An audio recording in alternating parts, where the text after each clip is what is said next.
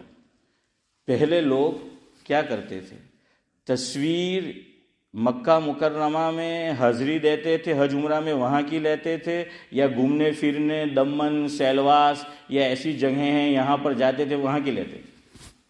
بولے، گھومنے پھرنے کی جگہوں کی لیتے تھے نا، گھومنے پھرنے کی، عبادت کی لیتے تھے؟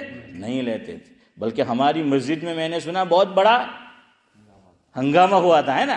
ہاں، نہیں لیتے تھے۔ یہ پتہ چلا یہ تصویریں لینا یہ عبادت کا حصہ نہیں ہے، یہ گھومنا پھرنا ہے۔ تو جو لوگ حج عمرہ میں جاتے ہیں تصویر ہی تصویر، تصویر ہی تصویر، وہ اپنی تصویر شریعت کے آئینے میں دیکھے کہ آپ گھومنے پھرنے گئے ہو یا عبادت کرنے گئے ہو۔ یہ تصویریں تو گھومنے پھرنے کے مقامات کی لی جاتی ہے، عبادات کے مقامات کی تھوڑی لی جاتی ہے۔ لیکن اب کلچر ہو گیا ہے، فیشن ہو گیا ہے، تو اب ایسا ہو رہا ہے۔ خیر بہرحال وقت ہو رہا ہے، آخری بات چلے سن لے۔ ایک آدمی نے مجھے پوچھا تو میرا ذہن منتقل ہوا، یہ ہمارے اس نے پوچھا، منظور بھائی نے، الخم روڈ پہ رہتے، کہ مول صاحب قربانی جو حج والی ہے تو وہ اگر ہم پاکستان میں کرائے یا کہیں اور تو ہو جائے گی؟ میں نے کہا نہیں ہوگی۔ تو وہ کہہ رہے کہ نہیں ہوگی؟ میں نے کہا نہیں ہوگی۔ کیوں نہیں ہوگی؟ سنو، یہ مسئلہ یاد رکھو، جو قربانی حج والی ہے وہ حرم کے اندر کرنا ضروری ہے۔ مینا کے اندر آپ نے کر لی ہو جائے گی، وہاں سلوٹر ہاؤس ہے، پتہ ہے نا؟ تو یہ حج والی قربانی وہاں کمپلسری ہے۔ یہ جو مالداری کے اعتبار سے قربانی ہے کہ ہم مال والے ہیں، وہ قربانی دنیا میں جہاں کہیں کراؤ ادا ہو جائے گی۔ حج والی قربانی کمپلسری ہے، کہاں کرانا؟ حرم مکی میں کرانا، مینا کے اندر کرانا۔ اگر کسی کو مسئلہ معلوم نہیں تھا اور کیا کیا، چونکہ وہاں بھی ایک حصہ کریں گے تو بھی چل جائے گا، سمجھ لینا یہ بات۔ چھوٹا جانور ہو تو پورا، اور بڑا ہو فاروق بھائی تو ایک حصہ۔ تو لوگ کیا سوچتے ہیں، اچھا گھر میں 5 آدمی ہیں، وہ سوچتے ہیں کہ ایک ایک حصہ ہو گیا، ایک حضور کا رکھ لیا صلی اللہ علیہ وسلم، ایک بچ رہا ہے، حج میں جا رہا ہوں، حج والی قربانی، تو کہ میری آئے گی؟ نہیں آئے گی، یاد رکھنا۔ اور اگر کسی نے ایسا کیا، آج بھی اس کے ذمہ ضروری ہے، اور آج بھی اس کو حرم مکی میں کرانا اور مینا میں کرانا ضروری ہے، یاد رکھنا۔ دوسری ایک بات یاد رکھو، چلو اور اس کی تفصیل کی موقع نہیں ہے، اتنا یاد رکھو، اس کا نام اصل میں قربانی نہیں ہے کتابوں میں، یہ ہم نے قربانی قربانی قربانی، اس کا نام ہے کتابوں میں دم شکر۔ کیا نام ہے؟ دم شکر۔ حج کی 3 قسمیں ہیں احرام کے اعتبار سے، حج قران، حج تمتع، حج افراد۔ عام طور پر ہم لوگ تمتع کرتے ہیں، یعنی احرام باندھا، کھول دیا، حج کے ایام آئے، پھر احرام باندھ لیا۔ تو یہ ہم نے فائدہ اٹھایا کہ سلے ہوئے کپڑے پہنے، خوشبو استعمال کی، نہاتے رہے، خوشبو استعمال کرتے رہے، تو یہ اس کے شکرانے کی قربانی ہے۔ سمجھ آ رہا ہے؟ جی۔ اب وہ جو فرض ہے تو اگر آپ وہاں مقیم ہیں تو کمپلسری ہے، اور اگر مسافر ہے اپ ٹو یو۔ سمجھ آ رہا ہے؟ کراؤ تو پھر بالکل ویسا کہ جتنا گڑ ڈالو گے اتنا میٹھا ہوگا، ہاں، اور نہیں کرایا تو کوئی پکڑ نہیں ہوگی۔ جی ہاں، وہ قرآن کی آیت ہے، فَمَن لَّمْ يَجِدْ فَصِيَامُ 3 أَيَّامٍ فِي الْحَجِّ و7 إِذَا رَجَعْتُمْ تِلْكَ 10 كَامِلَةٌ۔ لیکن اب وقت نہیں ہے۔ عبداللہ بھائی کہہ رہے ہیں کہ روزے، تو روزے ہاں وہ بھی آیا ہے، روزے رکھنا بھی، لیکن اب بات پھر رہ جائے گی۔ بہرحال چلے چھوڑے، لیکن ہم تو یہاں تو سب مال والے ہیں، ہاں، اس لیے کیا હવે સાલો મુસલમાન જ ડાઉટફુલ દુનિયામાં થઈ ગયેલો તો શું કરવાના? હા ઇમરાનભાઈ, ખરું ને? તો બધું જ ડાઉટફુલ થાય। તમારી વાત સહી છે کہ وہ پتہ نہیں کہ وہاں قربانی ہوئی کہ نہیں ہوئی، ہاں وہ آپ کی بات صحیح ہے، لیکن یہ جو آپ روزے کا کہہ رہے ہیں یہ تو اس وقت جب یہ نہ ہو،